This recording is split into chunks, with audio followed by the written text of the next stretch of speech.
Hi friends, എല്ലാവർക്കും Rocky cycle വ്ളോഗിലേക്ക് ഒരിക്കൽ കൂടി സ്വാഗതം. അപ്പോൾ ഇന്ന് ഞാനും നമ്മുടെ സുഹൃത്ത് മനുവും കൂടി നമ്മുടെ മലപ്പുറം ജില്ലയിലെ പെരിന്തൽമണ്ണയ്ക്കടുത്തുള്ള അരക്കുപറമ്പ് എന്ന കൊച്ചു ഗ്രാമത്തിലെ അർദ്ധനാരീശ്വര ക്ഷേത്രത്തിലേക്ക് പോയിക്കൊണ്ടിരിക്കുകയാണ്. അപ്പോൾ ആ ഒരു ക്ഷേത്രത്തിലേക്ക് പോകുന്ന വഴിയാണ് ഈ കാണുന്നത്. ഈ ഒരു ക്ഷേത്രം ഒരുപാട് ഫേമസ് ആയ ക്ഷേത്രമാണ്. ഒരുപാട് ഇൻസ്റ്റാഗ്രാം റീൽസിലും അതുപോലെ തന്നെ യൂട്യൂബ് ഷോർട്സിലെല്ലാം തരംഗമായി കൊണ്ടിരിക്കുന്ന ഒരു ക്ഷേത്രമാണ് ഈ ഒരു ക്ഷേത്രം.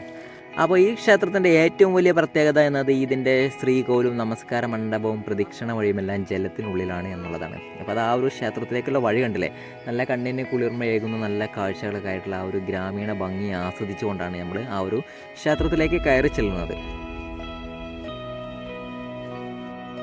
ഇതാണ് നൂറ്റാണ്ടുകൾ പഴക്കമുള്ള അരക്കുപറമ്പ് അർദ്ധനാരീശ്വര ക്ഷേത്രം. ഇതിൻ്റെ ആ ശ്രീകോവിലിൻ്റെ ഉള്ളിലേക്ക് നമുക്ക് ക്യാമറ അനുവദനീയമല്ല, പുറത്ത് നിന്നൊക്കെ ഷൂട്ട് ചെയ്യാനാണ് പറയുന്നത്.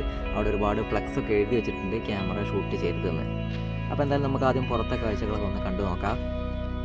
ഈ ക്ഷേത്രത്തിൻ്റെ ഐതിഹ്യം എന്നത് നൂറ്റാണ്ടുകൾക്ക് മുമ്പ് ഇപ്പോൾ ഈ ക്ഷേത്രം സ്ഥിതി ചെയ്യുന്നതിൻ്റെ തൊട്ടപ്പുറത്ത് വലിയൊരു കുന്നിന് മുകളിൽ ഒരു യോഗി താമസിച്ചിരുന്നു.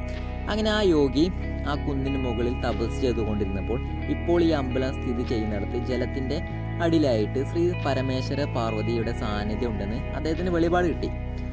ആ ഒരു വെളിപാട് കിട്ടിയതിന് ശേഷം അദ്ദേഹം ഭക്തരുടെയൊക്കെ ഐശ്വര്യത്തിനായി ശ്രീ പരമേശ്വര പാർവതി സാന്നിധ്യമുള്ള സ്ഥലത്ത് അർദ്ധനാരീശ്വര സങ്കല്പത്തിൽ ദേവ ചൈതന്യത്തിൽ ആരാധിച്ച് പൂജിച്ചു പോന്നു. അങ്ങനെ ഈ ഒരു അമ്പലം ഇവിടെ ഉണ്ടായി എന്നാണ് ഐതിഹ്യം, അങ്ങനെയാണ് പറയപ്പെടുന്നത്.